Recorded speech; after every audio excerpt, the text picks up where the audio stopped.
Thank you for clicking in this afternoon on the ETBU Sportsnet, and welcome to ETBU Extra, live from CC's Pizza in Marshall, Texas. Hi, I'm Mike McGill along with Jason Souls. Each Wednesday we're here from noon to 1 talking ETBU Tiger sports. And of course, if you join the show during the noon hour and eat lunch here between noon and 1 each Wednesday, you have the buffet, including the drink, for just $5. Jason Souls joins me here. And Jason, let's kind of wrap up the football season real quick. Our last game was last Saturday at home at Ornelas against the University of Mary Hardin-Baylor, number 2 team ranked in NCAA Division III. We won't say the score, but the Tigers fell short on the scoreboard. Yeah, no, the Tigers had a rough go on Saturday. Lots of turnovers and kind of gifting the football to UMHB. And when you're playing a team that's that highly ranked in the nation, you can't afford to make mistakes. You can't afford to give them the ball. You can't afford to give interceptions and turnovers like we did. So the great news is the season is over and the coach is already out recruiting, and a new bunch of Tigers will be coming in soon. And we've had progress from last year. 1 win better this year than last year, 4 home wins. The kind of turning everything around. And the thing that people need to remember, it just takes time, especially when you're coming from where we were 2-8 just a few years ago when Coach Ergel took over to 4-6 this year. Has been progress, and they'll look to make the leap. And we're not far off. You can tell in a lot of positions. We had record-setting years from quarterbacks, from receivers. So it'll be interesting to see what they do in the offseason. And give you an update on Mary Hardin-Baylor, the conference champion, the American Southwest Conference. They advanced to play the first round of the NCAA Division III playoffs, and they will host Texas Lutheran from the Southern Collegiate Athletic Conference at their stadium in Belton. So best to Mary Hardin-Baylor as they start the NCAA Division III football playoffs. Before we talk Tiger basketball today, we want to say congratulations to one of the ETBU Lady Tiger volleyball players. And of course, I'm talking about Miss Daisy Alano. She, for the second straight year, was named to the all-region team. And of course, it doesn't surprise us, does it, Jason? No, very well-deserved award. She was a catalyst for the team, and when they were struggling, it was no coincidence that, she had to turn around and put them on their back. And when she started blocking shots and creating havoc in the middle of the net, that's when the Tigers turned around their season. And she was who, was a big part involved in fueling their run toward the American Southwest Conference Championship. Of course, Daisy Alano was named first team All-Southwest Conference and named all honorable mention team for West Region, all-region team this year. Of course, during her time at ETBU, wow, the Tiger volleyball team had a total record of 68 wins and 34 losses. The team advanced to the conference tournament all 3 years she was here and won 9 ASC tournament games. So congratulations to Daisy Alano, making the volleyball all-West region team for her efforts this past year on the Tiger volleyball team. And an interesting tidbit about Daisy is she was originally recruited to the Lady Tigers basketball team. Coach Howard and his staff came in and saw her as an asset to their team. She came in, played a little basketball, but while she was here, decided she would play volleyball, and due to her athleticism and her background in that, was able to turn that into a successful career. Of course, we had a similar situation with Lacey Lyles from Elysian Fields, who came in to play Tiger basketball and made the decision to do softball, ended up being an All-American for the Lady Tigers. Of course, her last season was last year as the Tigers made it once again to the national championship. Thank you for clicking in this afternoon for ETB Extra. We're going to talk Tiger basketball, both ladies and men. Assistant coach of the Tigers, Michael Prather, will be our first guest, followed by Irby Thompson, who will be on the show as well. And then later we'll have Coach Dustin Howard, the head coach of the Lady Tigers, and Sechrist Davis is our guest, one of his players.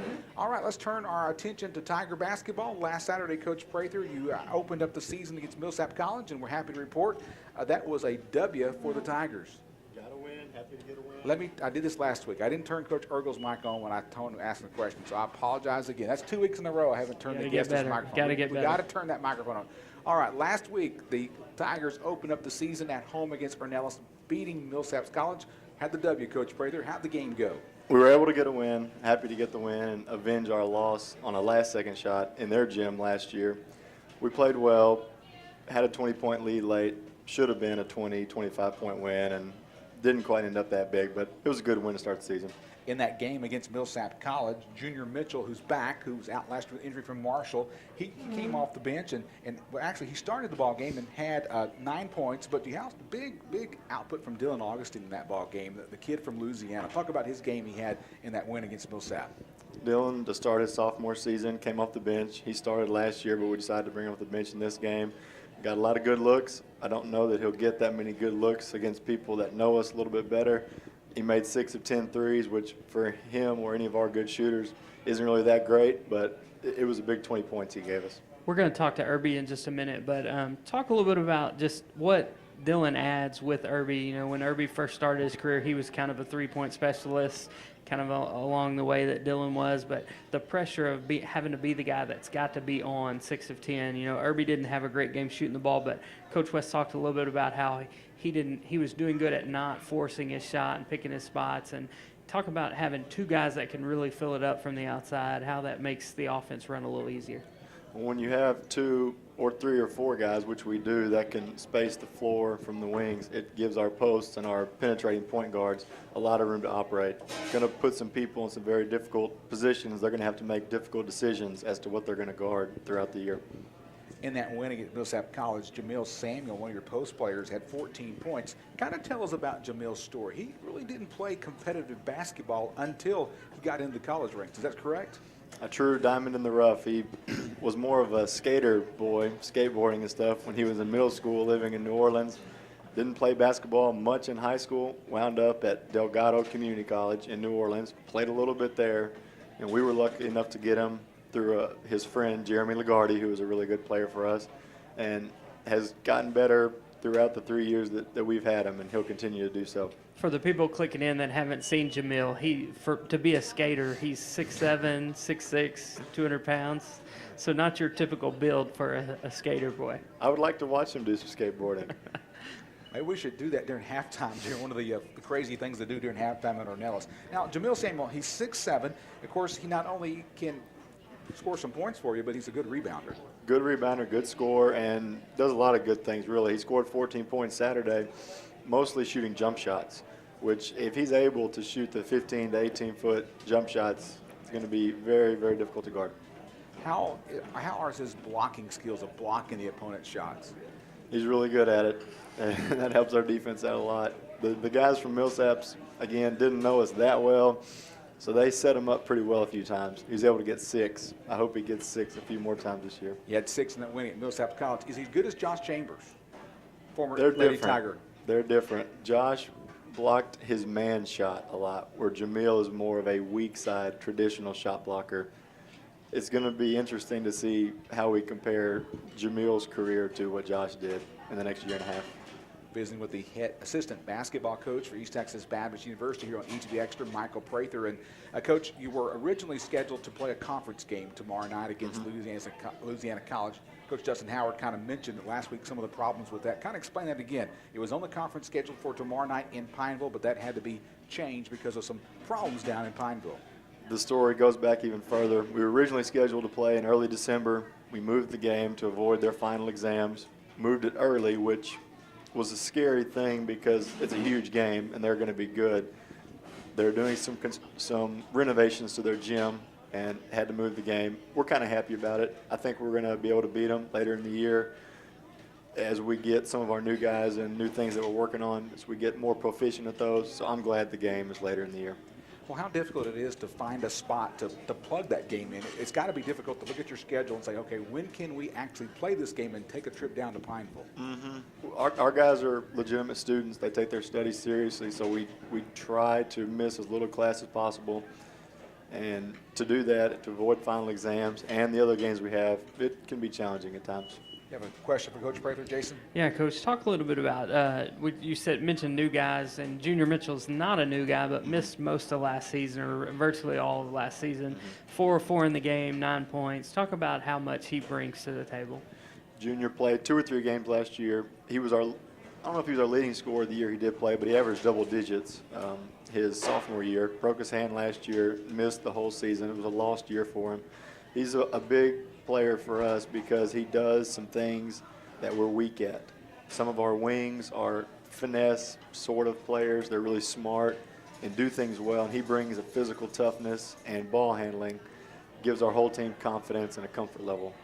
With the first game behind the Tigers right now, Coach Prather, what did you and Coach West see that you liked in that game against Millsaps and say, hey, we're going to take that and we're going to move it forward?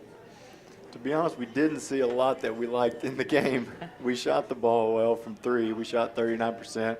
We shot 38% on the year last year to lead the league. So a 39% clip from three is not great for us, but we'll take it in the first game. We didn't run our offense very well. We ran our defense okay, except we did not adapt to the way that the officials were calling the game, and we put them on the free throw line far more often than we should ever do.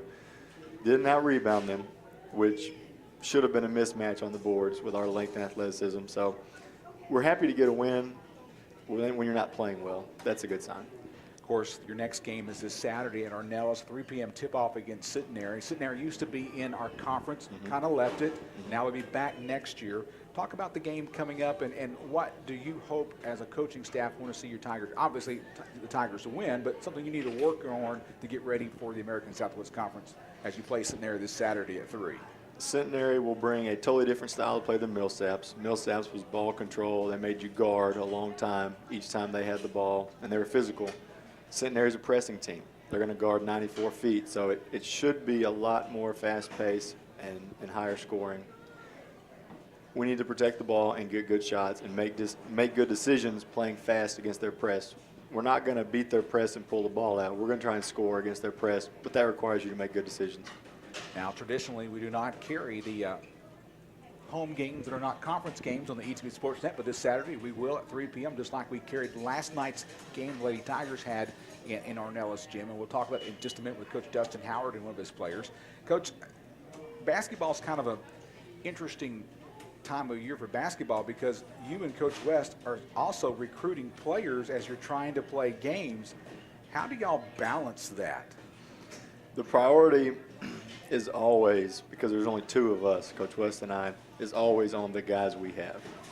We rarely miss a practice to go recruit guys. As you say, it's quite a challenge to strike that balance between focusing on recruiting, which is the lifeblood of your program, but you have to focus and give your best to the guys that you have here. And that's our priority always. Coach Westman watched a high school game last night, and there's a lot of nights like that where we get out of practice and go watch a high school game. The recruiting is, to say it's important is an understatement. You have to get good players. I don't care what you do as a coach, you got to have really good players, and to do that, you have to work. Visiting with Michael Prather, the assistant basketball coach at ETBU, talking Tiger basketball here today on ETBU Extra. We're live from CC's Pizza in Marshall, where we're here every Wednesday from noon to 1 p.m. If you come and join us for lunch, if you live in Marshall, Harrison County, you can go through the buffet line, get the drink, all for $5. Coach, as you head toward the season and head toward the game this Saturday, what are some of the things that, as a coaching staff, Coach West likes to say, we want to get better. We want to get better.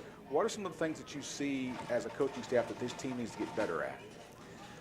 We're doing a few different things on offense than we have in the past. So throughout the year, we expect and we'll have to improve our execution of those things. Each game, the teams that we play do different things on defense. So we're continually learning how to guard different things on defense. So really, it's not that complicated. We got to get better at executing the things that we do and the different things that we're going to see the other teams do. Jason, you have a question for Coach Prather? And free throws? You had free throws in there. Yes. Coach West would kill me if I didn't ask you about those because he told me to make sure that I asked him today about their free throw performance on Saturday. When we shoot free throws poorly, he blames me and appoints me temporarily as the free throw coach. Yeah, that's how it works. We've seen Centenary already this year in a scrimmage. Yeah, that's right. What does that provide any sort of advantage? You always hear it's tough to beat a team twice, it's tough to beat a team 3 times, but talk about, does that add anything, having seen that press in advance, those sort of things? Our history with Centenary is a little deeper than your traditional non-conference opponent because they were in the league, and we've played them every year, and there's a little bit of bad blood. Our guys and their guys have gotten into it a few times, so there's a little bit more on this game than there was against Millsaps. To address the scrimmage, we were able to win the scrimmage, which means nothing. So if anything, we're at a disadvantage mentally. They'll have the mental edge because we beat them. Having seen the press, we know what to expect. So that does make you feel better, that we know exactly how it's going to look. We'll be visiting with Coach Michael Prather, the assistant basketball coach at Tiger Basketball. Coach, thank you for your time today on ETB Extra. You play this Saturday. Best the Tigers as you take on Centenary at 3 p.m. in Ornelas. Thank you, sir. All right, coming up next on ETBX, we're going to talk with one of the senior players off the Tiger basketball team. I'm talking about Irby Thompson. He'll be our guest next. Before we go to our break, of course, this week on our ETB fan poll on our Facebook page, you were asked to vote for your favorite performance by a Tiger athlete this past Saturday. And up for grabs on the vote was Dylan Augustine, along with Amanda Rucker from Lady Tiger Basketball, and Tyler Bates' performance in that game against Mary Harm Baylor Saturday. We'll tell you the results of that poll in just a moment. When we come back on ETB Extra, we'll be visiting with Irby Thompson, a member of the Tiger basketball team. Back with more from Cece's Pizza in Marshall, Texas, in just a moment. You're listening to ETB Extra on the ETBU Sports Net. When you're hungry, here's a little